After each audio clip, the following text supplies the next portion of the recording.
Welcome to Engineering Design, class DJ383. Today, we explore FDM in 3D printing. We start with the digital CAD model, like this gear.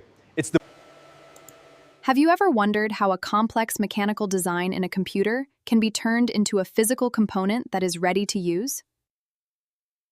To export the file, navigate to the drop-down menu. Select STL format to begin the tessellation. The solid model now converts into a triangular mesh. Next, the STL file is entered into the slicer software. Here, the digital model will be sliced into hundreds of thin layers that will be read by the 3D printer. Now the file is ready to be sent to the FDM, or Fused Deposition Modeling printer. Let's see how this physical printing process happens. The raw material, which is the plastic filament, will be pulled in consistently by a mechanical component called an extruder. The filament is then melted by a very hot nozzle.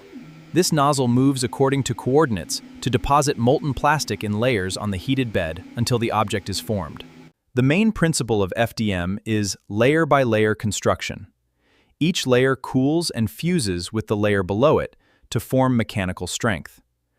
Once the process is complete, we get a real mechanical component. The final product has the exact same geometry as our original digital design. In summary, the FDM flow starts from CAD, is converted to STL, processed by slicer, printed by YEM, and produces the finished product. JKM Gear Up Dynamic Future.